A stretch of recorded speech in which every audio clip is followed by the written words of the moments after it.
Good evening, everybody. This is the Town of Fairfield Transportation Commission, for January 15, 2025. And Thomas Rick Boucher, Jay Fain, Kate O'Mahony, Ted Luxinger. Peter? Nope, not down there. Salvatore Vassallo, Heather Rosenthal, and Diane Saunders. And we have Peter and Dabney so far. All right, so I'll have Diane and Heather as members for tonight. Okay, very good. The Conservation Commission meeting of December 18th, 2024. Do any commissioners have any comments, corrections, or anything in that one?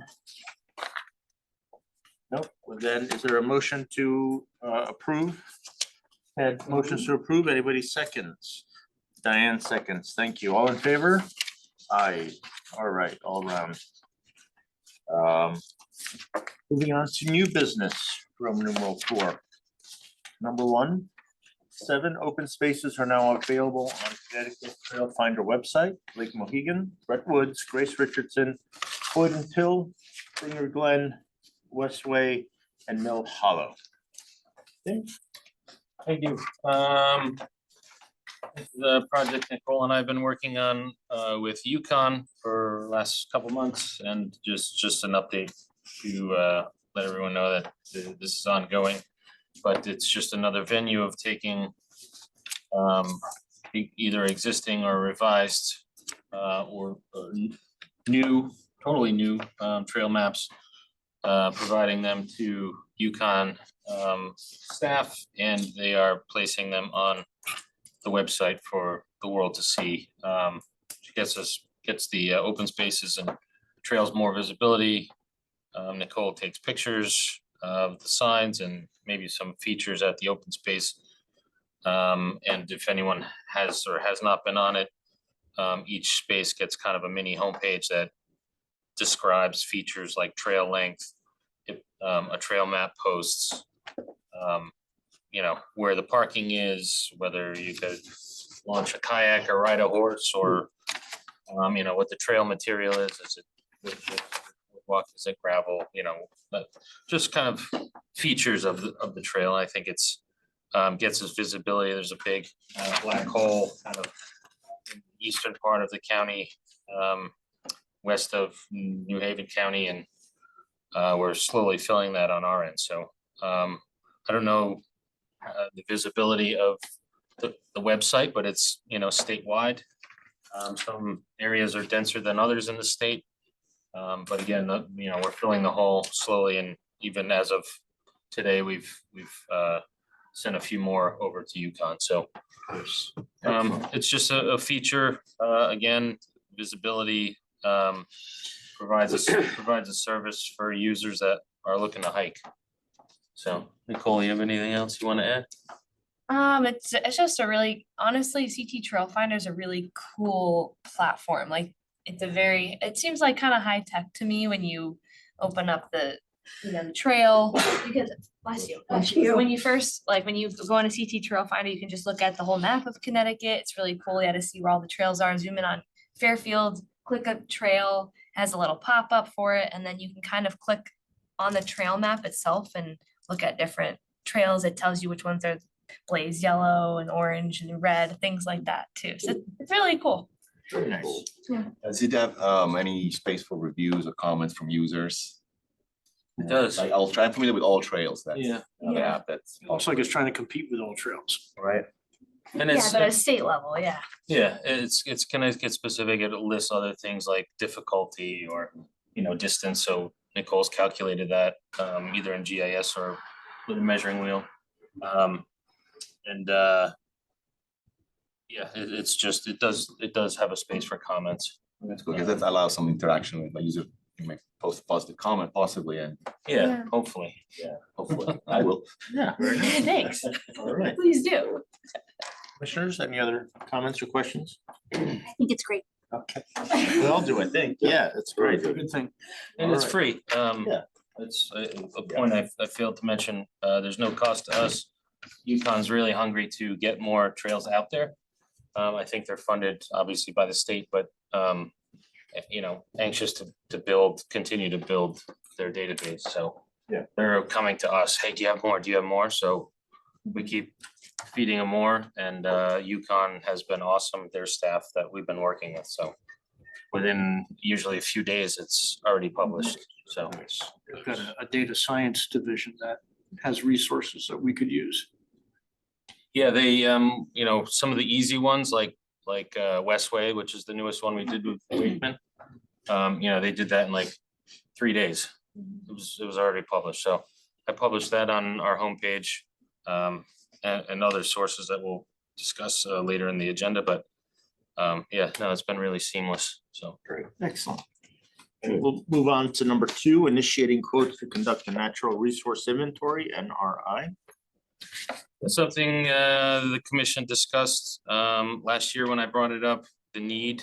Number one is, to my knowledge, this town doesn't have one, which is unconventional and surprises me. I have not found one on record, and no one knows that there ever was one done. So I mentioned that in the past, but typical fashion similar to a PFCD, those are supposed to be updated every 10 years. So my intent is to have this done by the summer, definitely before the end of 2025. So it would be convenient to do every decade and have an easy number to remember. Is this something that would always fall under the Conservation Commission of Yes. towns? Yes, Okay. absolutely. I would recommend that we do it as a GIS based study and have it interactive and also updatable like a wiki thing, so it could be constantly updated and didn't have to be done every 10 years. I think that's generally the way things work now anyways.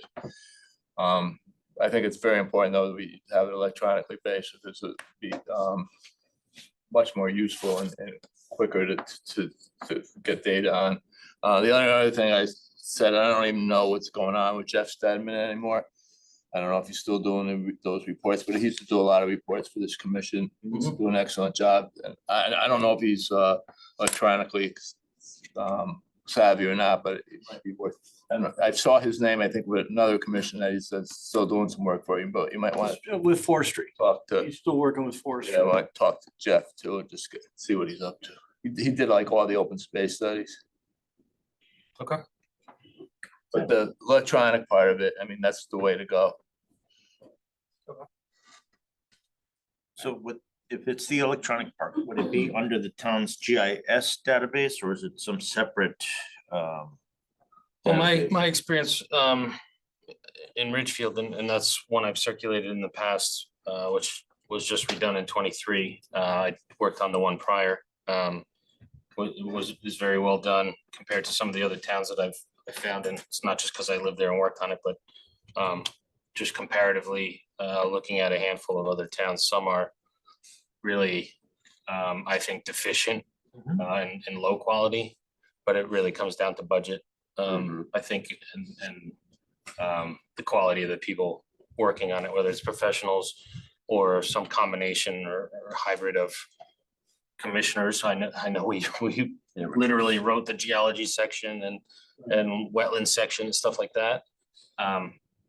Personally, I think I would rather hand it off to a professional, and then the draft, this commission could supplement the draft or add things or, you know, revise it accordingly, but I don't want the department or the agency or commission to really have to do a lot of the legwork like some other towns. I mean, no one has the time. You guys donate enough time that no one's writing sections. If it's presented, like I said, and you want to supplement or augment something, then that's different, but take it from scratch is just, no one has time for Phil that. presented at Kakiwik, their process for putting it together, and the guys that helped to write it, we're talking about it, so.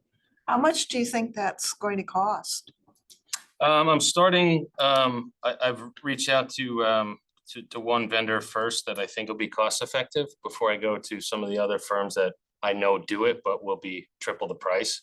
Oh, So if you're waiting. I'm gonna see first, because at least to get a baseline, and then I have to also figure out where that puts me in accordance with the town's purchasing policy, and whether I have to get Right. whatever threshold that meets 3 quotes or beyond to a formal RFP through the purchasing department. Right. So Okay. I'm gonna start low and see like where it falls. If you were to, if we will do this, I hopefully, but if, would it also be useful for other town departments to use? Zoning or anything else, or is it only, I'm trying to see if it can be where money can come from somebody else Yeah. and Yeah, kind of. I mean, the information is definitely transmutable across different departments, you know. Yeah. The geology, the soils, you know, a lot of the information I think we have, but in different areas. It's a layering process, basically. You have different layers. You have the geology layer, you have a soils layer, you have vegetation, you have land use. And it's kind of like in the GIS, and then you also do wildlife, you know, endangered species and that. So, and then by doing it electronically, you can pick out which ones you want to focus on, and you can generate a map that focuses on those areas. So like if planning and zoning was looking Yeah, at. a that goes to development in an area, functionality. I'm looking for, is there a way to kind of convince somebody else or the town to say, it's not just a conservation thing, it's a definitely not townwide just the thing. conservation. So there, if somebody were to say, well, you guys pay for it, well, why can't us with zoning, with flood control, why can't everybody put a portion, if it becomes a problem, is That's all. like MetroCog though, which we use now, kind of, I don't know, we Yeah, use a platform that's like GIS and the departments have their layers too on it. I don't know. But- It's just a Which is thought. great. That's all I'm Good saying. I thought. mean, I do want to do it. I think we all want to do it. Right. And have it electronically, you know, accessible. I'm just kind of thinking ahead if somebody were to push back on it. Yeah, I think one of my budget lines, if I'm thinking where this vendor will provide the quality of deliverable that I expect. Yeah. I think I'll be able to fund it in my own budget without In-house, having to okay. go Oh, okay, outside. perfect. Okay. Then That's my feeling so far, but yeah, of course I. we'll see how. Yeah. It will be a benefit to every Yeah, department. forestry could certainly use it. Forestry, Yeah. DPW, you know, drain, because include some of the drainage aspects from the town and soil. that thing. Similar to planning and zoning's POCD. Yeah. Other people use it, but It's theirs. like they're not coming to conservation for a handout to Right. fund it, you Yeah. know, so.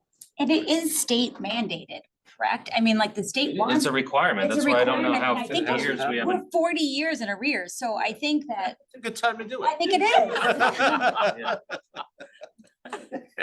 All right. I feel like, yeah, I think we're all on the same That's page. a all go. the money we've saved for 40 years, we could. It's a. We're just getting around to it now. That's new year. There No we go. one, no one's noticed. Number 3 is Until we hand this one in. a query on water main replacement project in Lower South Pine Creek. This is just to make the commission aware that there will be some temporary encroachment by Aquarian's project and their subcontractors, Penna Construction, in certain locations, partially in the town right of way adjacent to the road, and in a couple locations on some open space next to the road. So I wanted the commission to know and apologize for the blurry pictures that were much better in color. Not black and white, but those locations are on Pine Creek Avenue, Old Dam Road East, basically adjacent to the South Pine Creek Tidal Marsh open space near Kiwanis Field, French Street, where they're gonna be just, their use for us is really stockpiling pipe and some equipment and stone just off the edge of the road. So I met with Penna and their supervisors and the consulting engineer for Aquarian. I voiced my concern and displeasure for the way they treated for the same project when they did water main replacement on Roland and Beach District. They left the Parks and Rec overflow parking lot a total disaster. And there are inland wetlands there. And I said, you absolutely not leaving my space, our space, open space that in that condition. So they agreed, they're aware of that I'm watching. Good. You're gonna So check them. Yeah, and then we did come to an agreement on the location out in the field. They painted a section that will afford roughly 4 to 5 parking spaces for access to the Old Dam Road entrance. That's where the tide gates are being replaced, is closed off. This is at the other end of kind of the point where there's a staircase. If anyone's walked that berm along the marsh, that will remain accessible to the public. And then number 4 under new business is conserve wetlands, vehicle vanity plate project. I know this is A new exciting project. Internally, will become hopefully a statewide hit. I attached a letter that I sent to the DMV commissioner just to get some visibility and copied other politicians and Commissioner Dykes at Deep and so on, but big picture is I've retained a graphics designer and I'm working on creating a vanity plate for entitled Conserve Wetlands for the state. And it will generate revenue to be handled by right now, handled by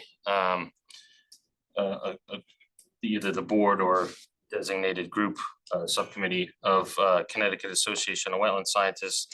And those funds will be generated from the sales, will be applied to wetlands restoration projects or education or something related to wetlands. Does the state take part of that?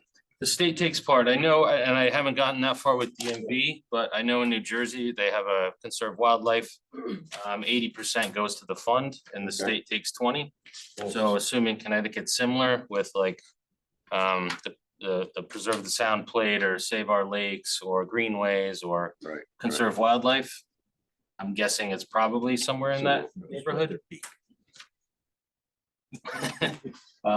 So I actually had the second meeting with the designer today and saw the first draft.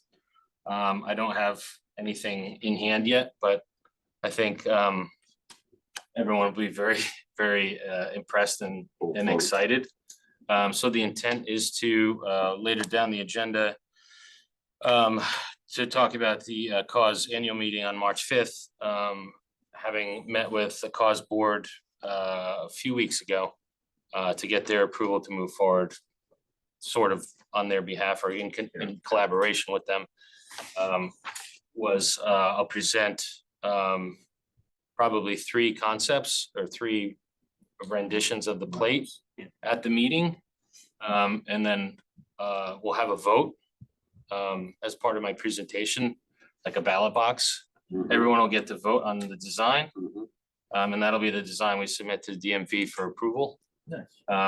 The thought is, and part of the requirement that Nicole has dug up from DMV is that with the submission of the graphic design, there's the hook is that you need commitment from 400 individuals or vehicles.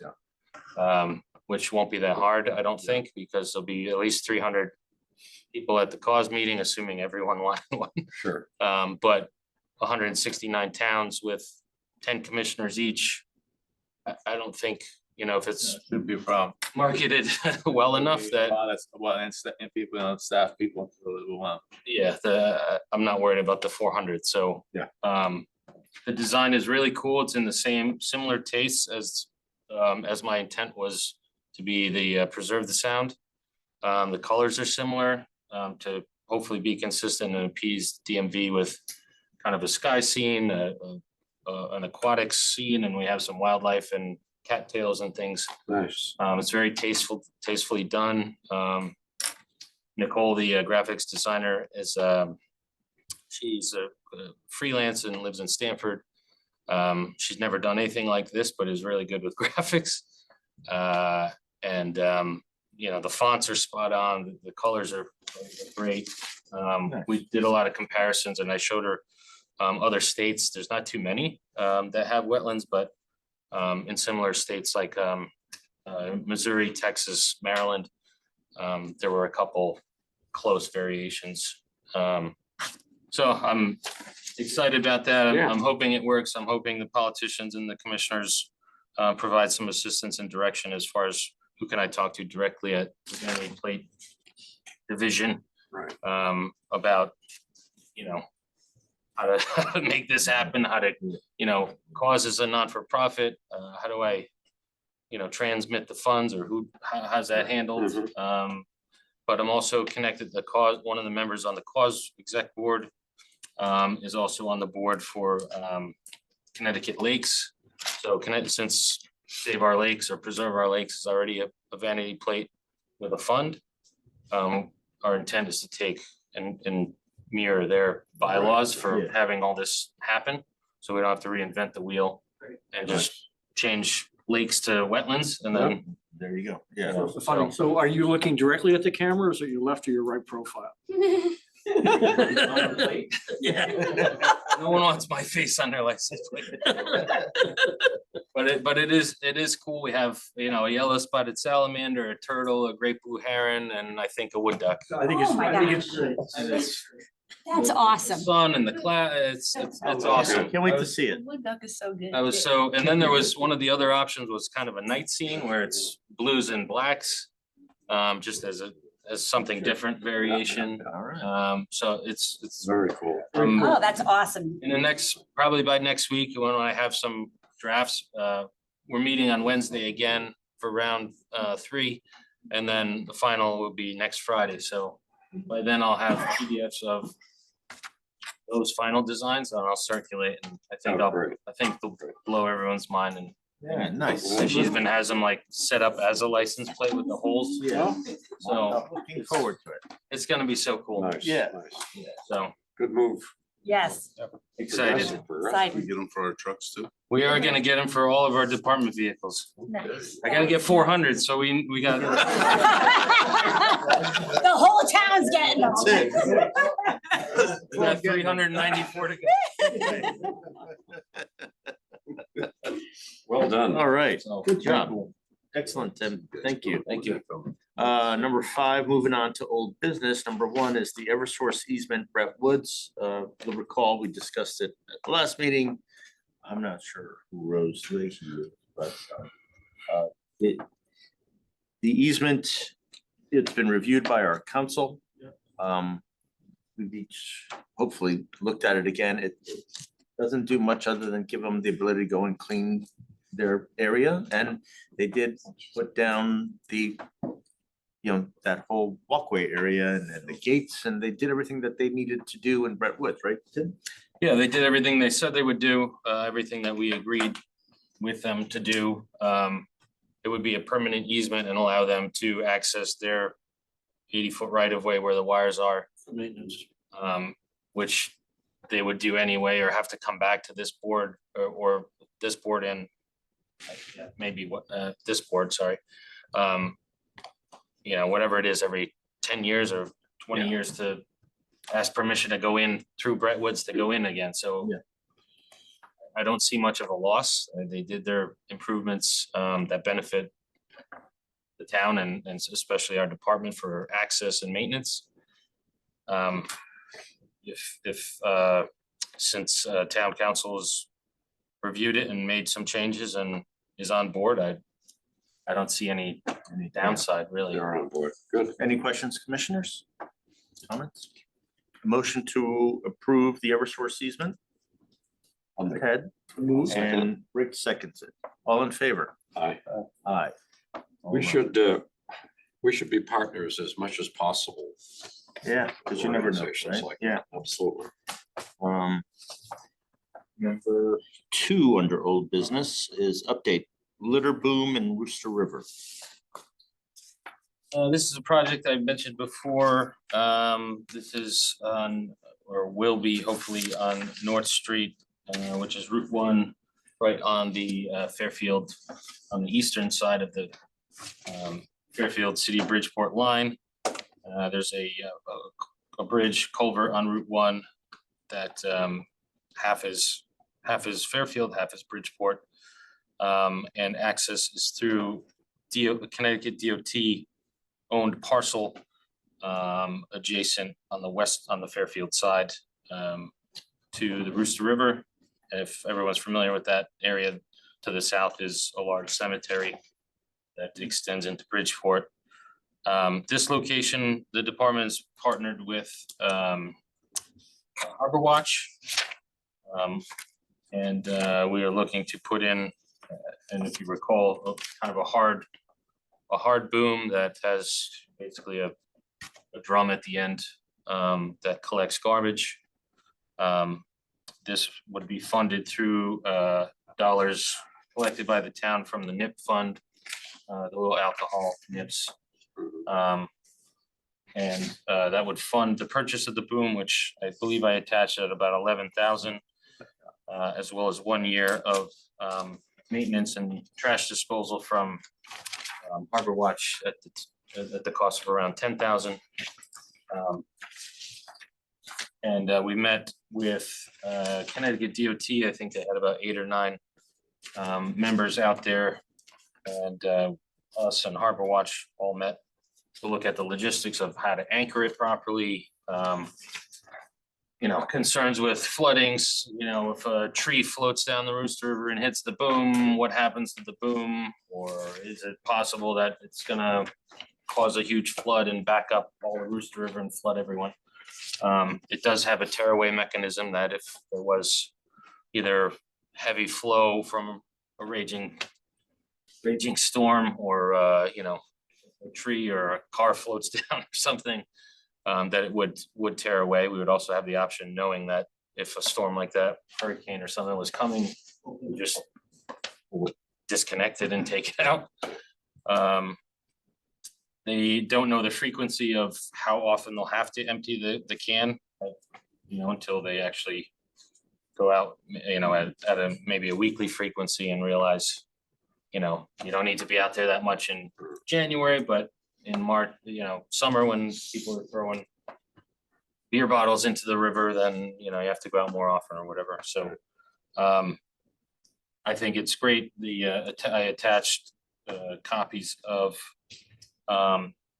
DOT's requiring a permit from us, as kind of working in conjunction with Harbor Watch. I believe the intent is to come before an agency with a permit as well, and go before the city of Bridgeport for a permit, just because it is in water work, with all good intentions.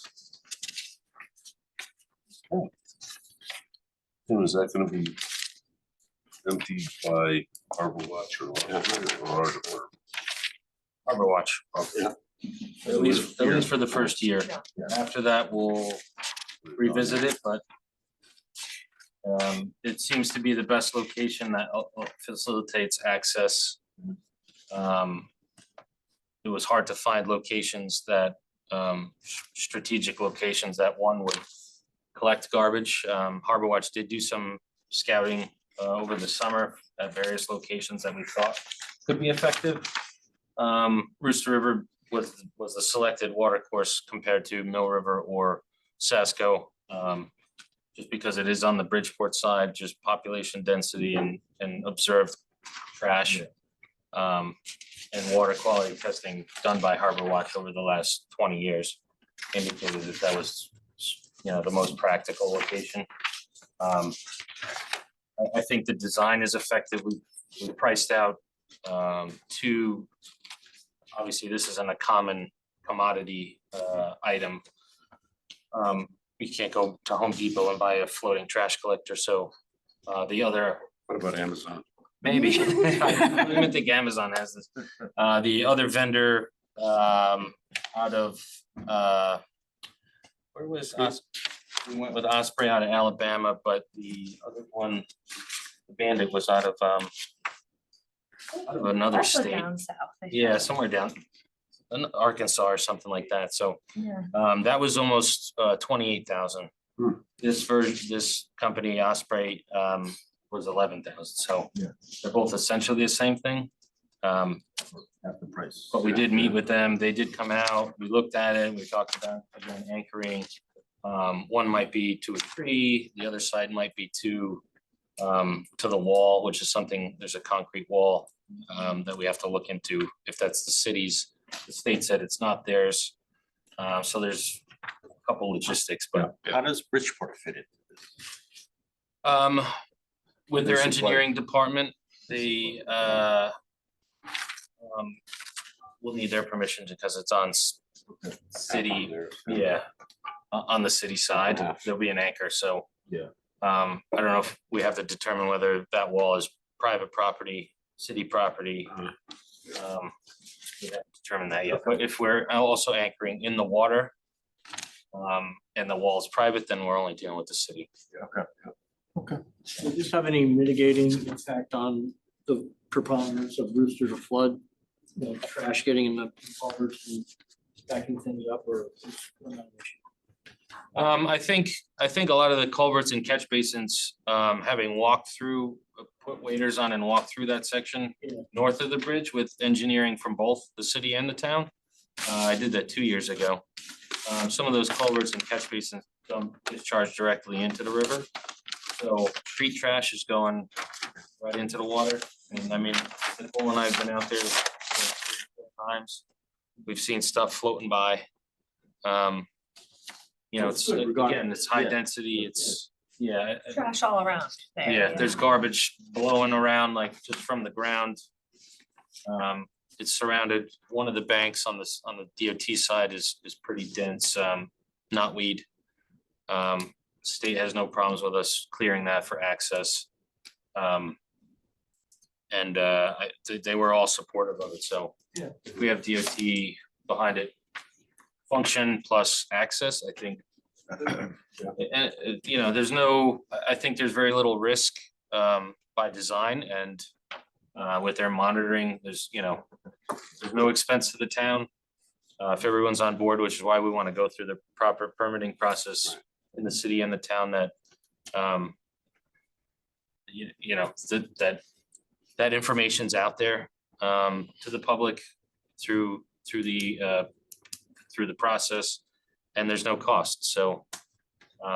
You know, if after a year, there's there's no garbage. Yeah. Which I doubt, then we could consider moving it, like we own it, so. Also, what I failed to mention was Harbor Watch does an analysis on what they collect. So they will take the garbage and analyze, you know, 87% beverage containers, Sure. you know, 3% dog poop bags or whatever, you know, so they'll have kind of generate some data that we could possibly cater. Yeah. You know, hey, maybe upstream because of all of this, we need to look at this or whatever. Where is Osprey located? I think they're in Alabama, Yeah, so Alabama. right? Yeah. Yeah. Manufacturing it there, Tim, and shipping it up? Yeah, they provided costs for installation too, Yeah, okay. so.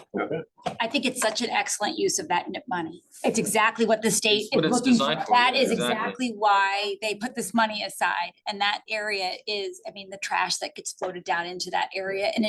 And like you were saying, when I used to go to those Rooster River flooding, I mean, the amount of trash, I mean, the culverts filling up is a huge problem. Good.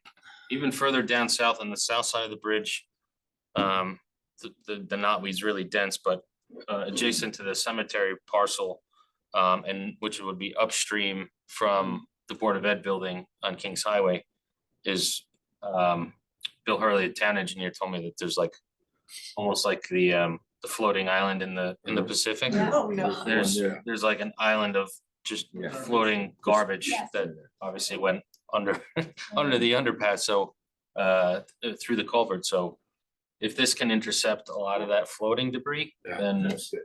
All to the good. it could be huge, Lord so knows what's there, huh? Nice. we shall see. So this is just an update, Tim, right? Just an update, We don't need anything. if anyone has any you know,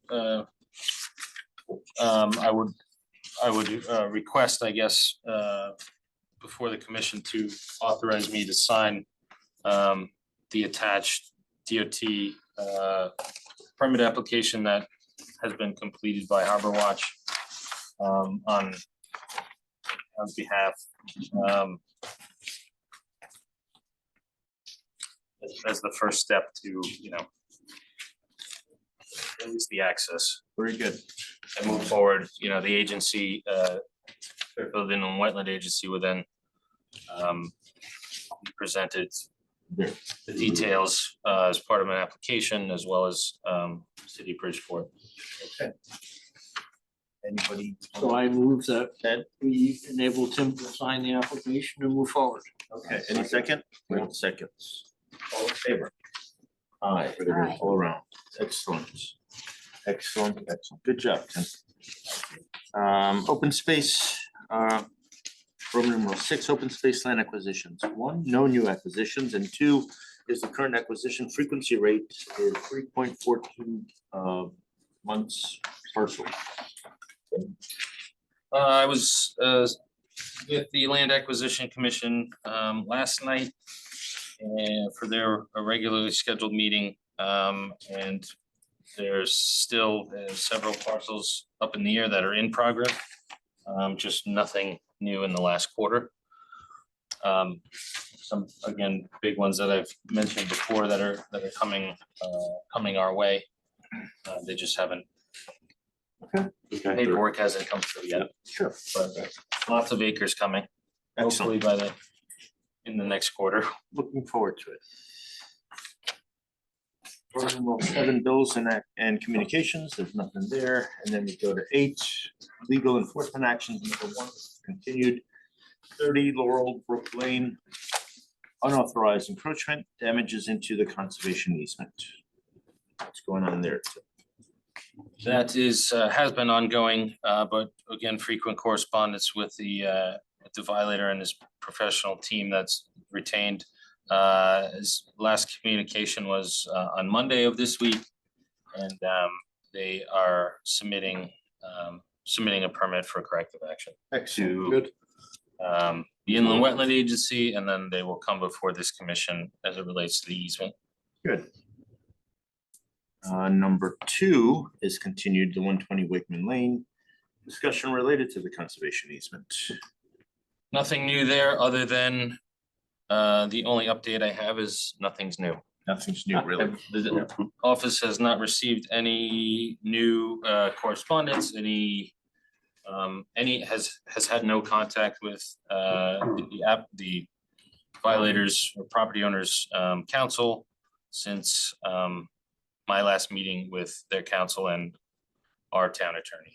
And when was that again? Do you recall? It's been a couple months now. Yeah, that Before the was holiday. before the holidays. Yeah. So Okay.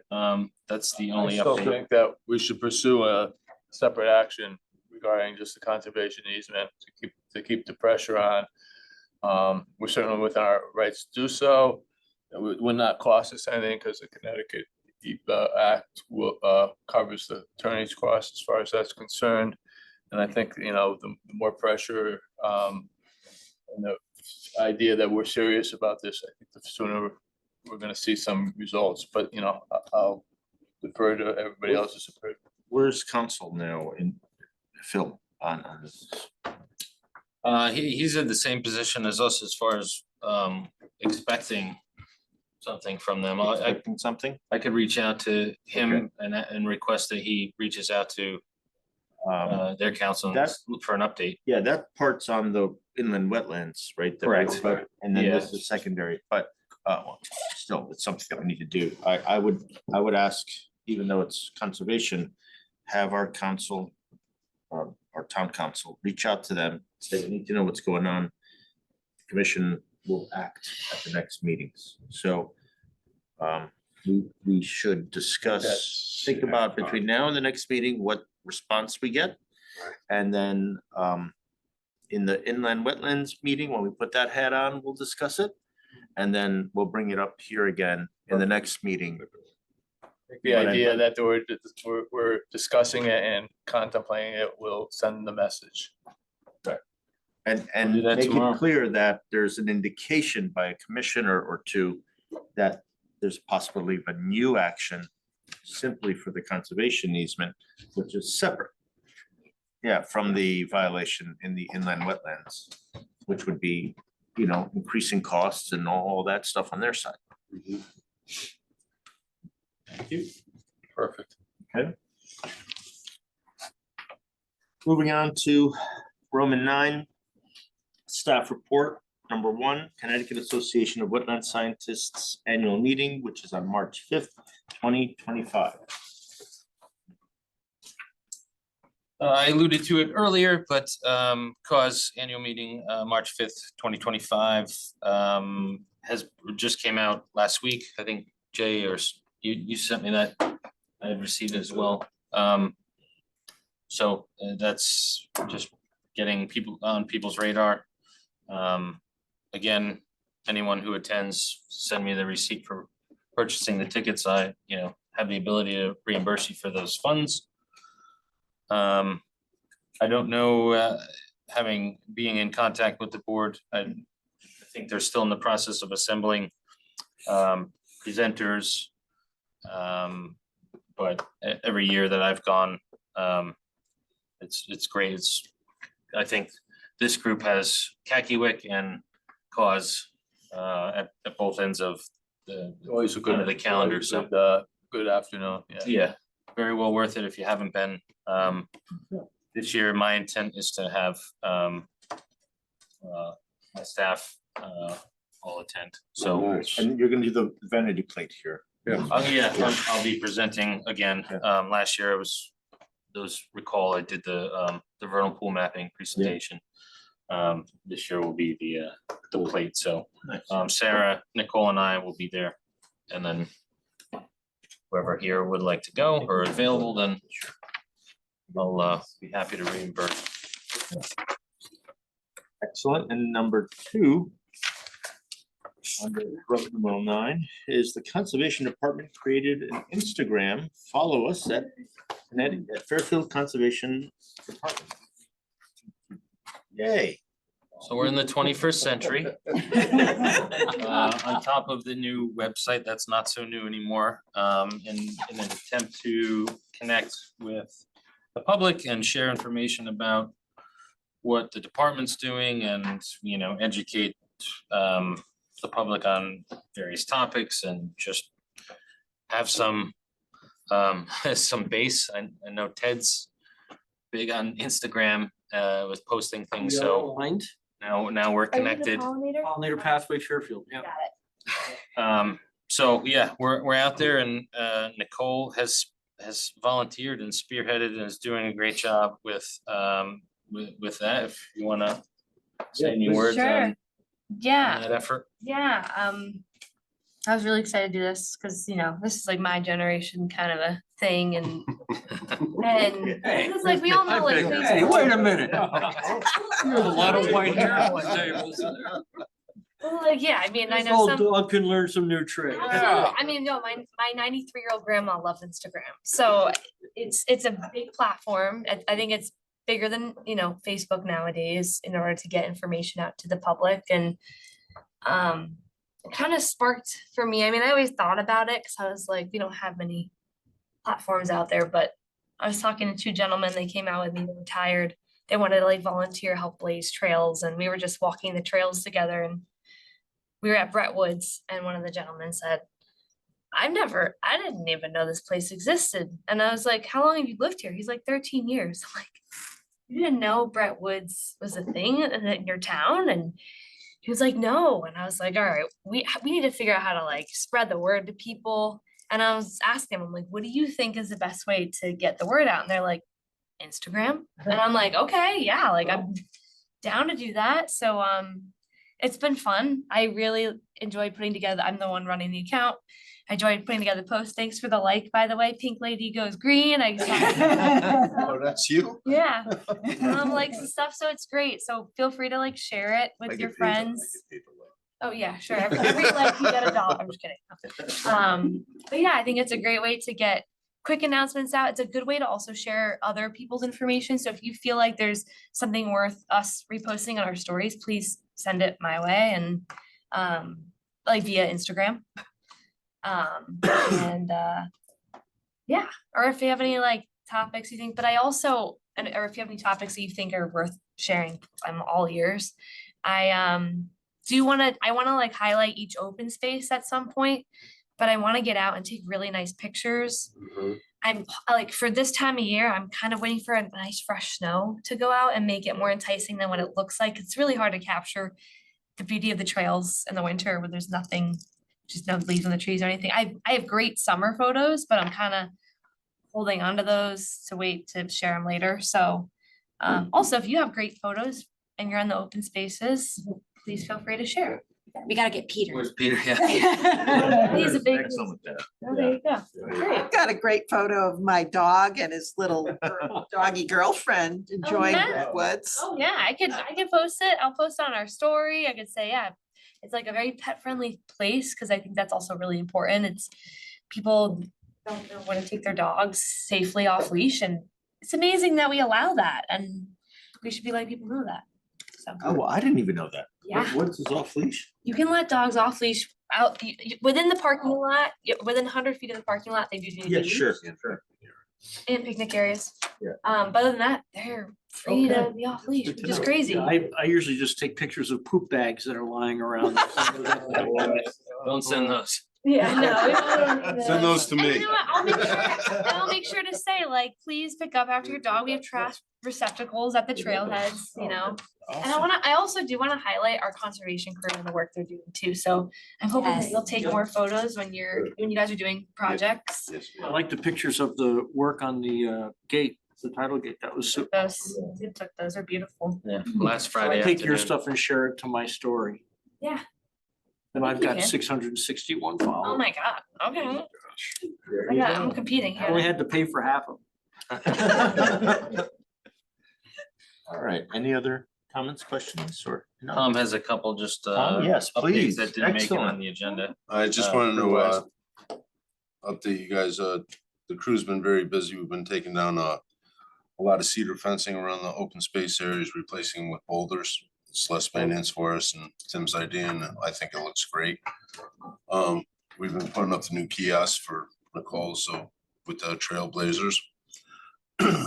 Also, we've been working with, on the boat. The boat had a lot of rot on it. Okay. That we also use for shellfish. Sure. I know what I'm gonna do after I retire. I'm gonna go into the boat rebuilding business.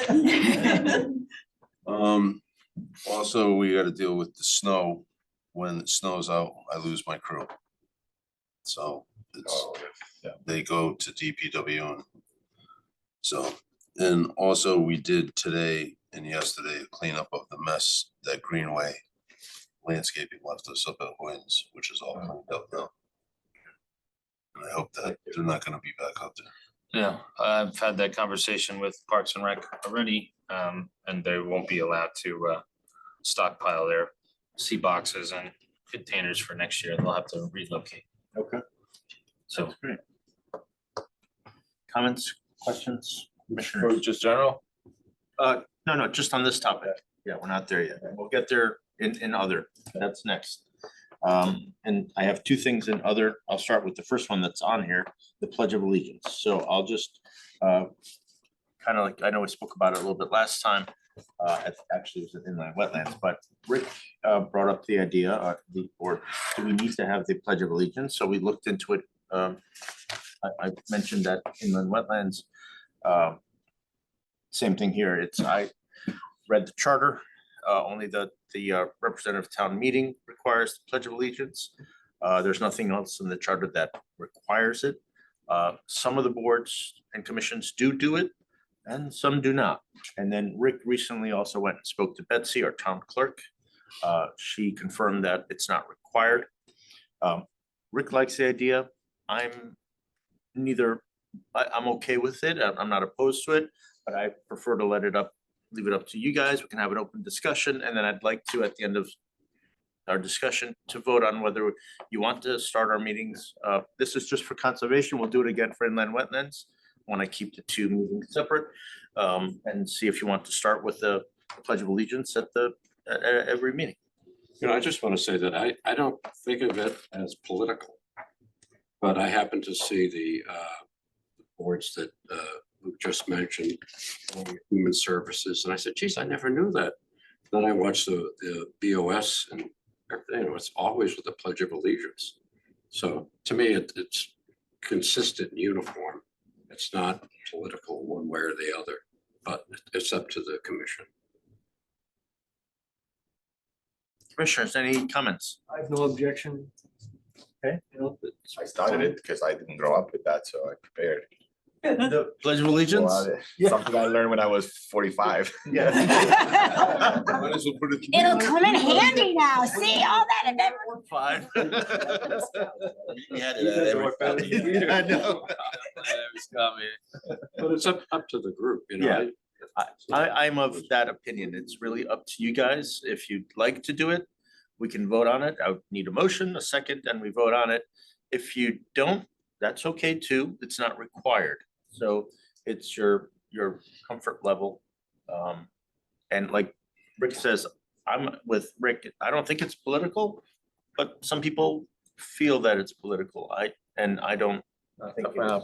it's not political. Okay, I'm It's just, you know, throwing it out there, and I want everybody to be comfortable on this particular topic. So, That's all. yeah, I've worked in a lot of different towns and most towns I think do it, but you know.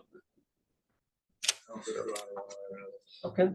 I don't care one way or the other, so Yeah. whatever. I don't either. Yes. So what's the purpose then of changing, if we don't care, if we're all indifferent toward it, or a lot of us are feeling indifferent, then, and we haven't been doing it, why are we feeling strongly to bring it in? I think it would show unity to the public watching it. You know, I never thought the human services meetings would start. And here they are, the old students start. Then I started to watch more of Fair TV. I see, as Lou said, RTM, the selectmen, I don't know what other groups are doing it, Land acquisition. land acquisition. Board of Finance. Board of Finance, okay. Yeah. I mean, those are the big. I just think, you know, if you're the public and we're officials, volunteer officials of the public, it gives you some credibility. I had to submit my resume to Tim and it was embarrassing. This would show that there's at least some unity and some conformity with the group. Okay. But, you know, as Luke said, we'll make a motion. I'll make a motion that we start. Anybody second it? Second. Jay seconds it, all in favor? Okay, then it's unanimous. We'll start the Conservation Commission meetings from here on out with the Pledge of Allegiance. And I move that Rick needs a hobby. Well, Too much time watching Fair TV. He's up to speed on everything that's going, he's not missing a beat. You know, Ted, my intent is to learn about Fair TV. We see ourselves on there 8 and 9 and 11 times. The other commissions just aren't there. And I don't, you know, it's gonna have something with availability and budget and whatnot. But it's amazing. You have to search for a commission that you'd like to see. And then, of course, you really can't hear them. Yeah. So, All right, now on the second thing, only because I noticed that there is a kind of like a misspelling on this first sentence, and I'm gonna read it out, and I hope you guys will follow me on this. I am by any means looking for applause here, and I'll stop right there. yeah. Because I want to applaud.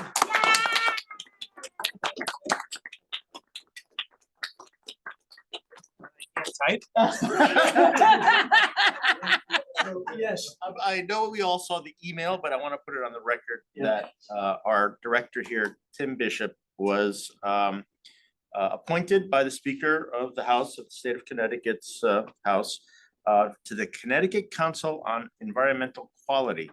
And this is to fill a vacant seat for 8 years, an 8-year term. That's a big commitment. So that's impressive. And we're very proud of you. Well deserved. Well Thanks deserved. for getting us representation from Fairfield County up there.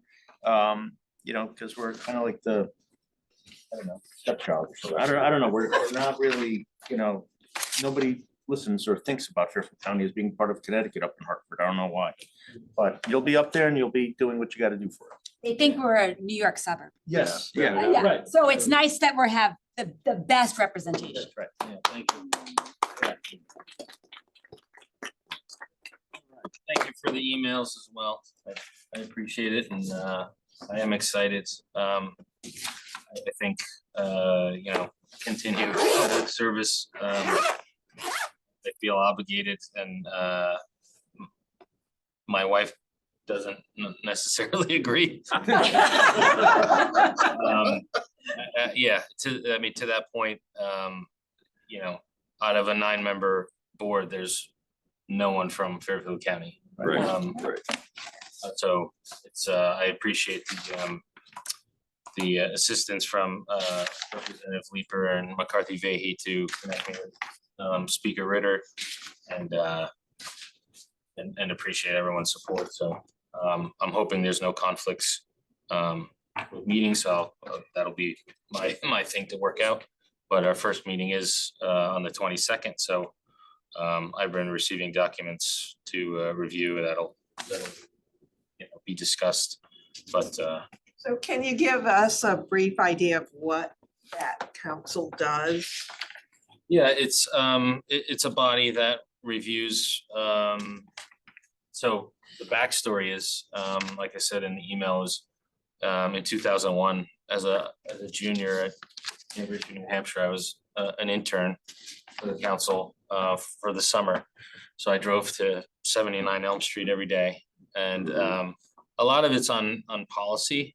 They monitor policy and kind of give, I'll call it expert testimony or opinions to whatever body's reviewing maybe a big application. So the council might provide an opinion to DEEP, they might have provided an opinion to PURA, they might have provided a letter with testimony to the governor on really everything environmental. It could be contamination, it could be energy related, it could be transportation, it could be natural resources. So statewide, it's just a and they monitor data. There's 2 staff. There's an executive director and an analyst that sit in Elm Street where DEEP is, and we meet monthly, once a month. So it's really, again, really everything environmental. It doesn't have a narrow purview. Nice. Great. So Congratulations. I have a little more better of an, have a better idea after the first meeting, but that's recalling my time 24 years ago and where, having my toes in the water now. That's really what their charge is. I think it's amazing, and thank you for taking it on with everything else that you're doing. That, I think I'm just so happy that the state is recognizing how good you are. So Yeah, I'm excited. And so are we for you. never cut a corner, Tim Bishop. They don't know what they've gotten. Leave it to those updaters. I was gonna say, you show them, Tim. All right. Thank you. Commissioners, any other? Yes. Yes, sir. This is vis-a-vis the email that I sent to you and Tim as a result of conversations going on in forestry. TPZ, there's a discussion of a possible tree ordinance being developed for Fairfield that would apply some value to trees and try and stop developers from clear cutting or cutting down trees without there being some kind of penalty associated with that. So it's early days, the conversations are going on. I think this has a big impact on conservation as well as inland waterways.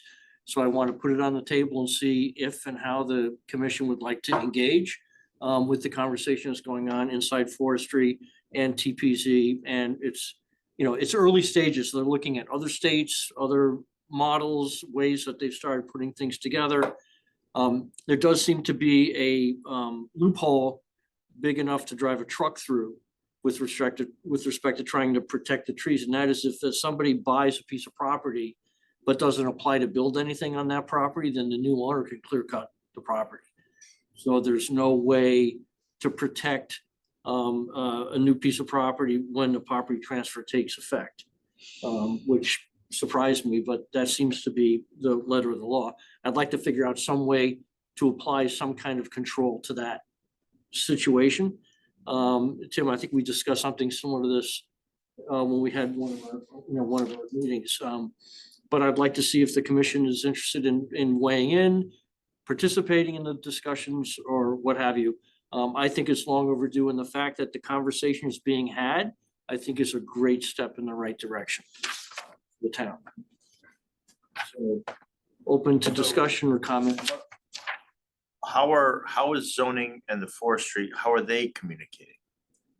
Are they just direct? They formed an ad hoc committee that discussed, so there are several members of TPZ that are interested in conservation and trees, and I think the catalyst was when they put all those new houses up on Mill Plain and they cut Oh, for sure. that side of that hill. I think that created a real backlash within the community. And I think that started to get people saying things, and so it's gained momentum. Because a tree ordinance came up in forestry the beginning of this year and it kind of like went nowhere. Because everybody said, it's gonna be so difficult to make happen, you know, and everybody's anticipating, you know, negative pushback from developers and other commercial interests.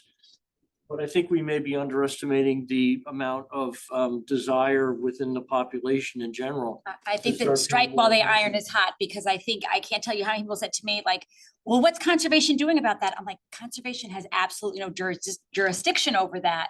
And I think people are really pretty outraged, and I'm like, then you try to explain that that's a town planning and zoning, and they're like, but it's trees, and I'm like, yeah.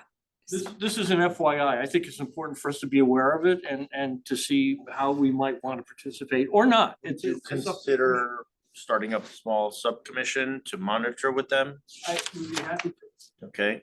Or if someone else would be happy to when I join that group. whatever. So I said, A I'll- motion from somebody to set up a subcommission to, I mean, that's the only way I can move forward with it if you want to do that. So I'll make the motion. There's a motion to, and second? Okay, Ted seconds, and it's the motion to set up a subcommittee to engage. participate in and engage with this other subcommittee, that group, that's ad hoc group that's been put together by zoning and forestry, and to report back on the progress and Jeff Minder's part of it, or, you know, our tree warden, so it's so. All in favor? Okay. Next is appointment. So volunteers. any volunteers? Diane, Ted, I would do, I'm very passionate about it, but you know, I Well, do that's my what we youth want. conservation award, so I'm like, you know, yeah. well, you know what? I saw 4 hands. How about the 4 of you guys? So Ted, Diane, Heather, and Kate. And you know, if you all go, great. If only 2 of you can go, that's great too. So if you're willing to do it, you know. So I'll create an email chain for us and I'll keep everybody in the loop because I'm in it already since I'm on forestry. And there. The only thing I'll say is that almost every town in Westchester County has a tree ordinance with mixed results. Yeah. So Yeah. It was just that article in the Times, maybe 3 months ago, front page of the Times on a town in Westchester on their tree ordinance. I So think you it was can- large. you'll look at some of those in terms of models, but you know, like I said, I had a lot of experience. I've worked in Westchester for, 30 years, and like I said, they have mixed results. You wanna join the? I would work, I'll be ad hoc, okay? Ad hoc. But there, I hear you and I understand that and I also understand how difficult it's going to be to create something that is effective.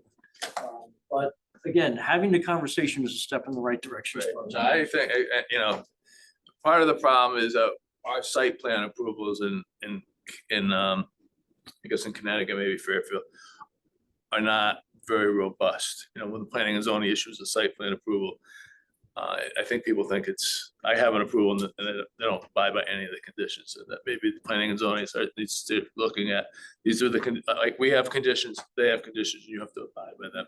If this area is set aside to remain vegetated, then that's it, and you have to come back to them, and I don't think that's the case at this point.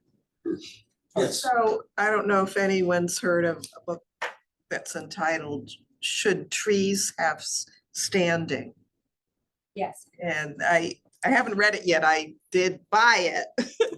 But it's a very interesting concept that might apply to some of this.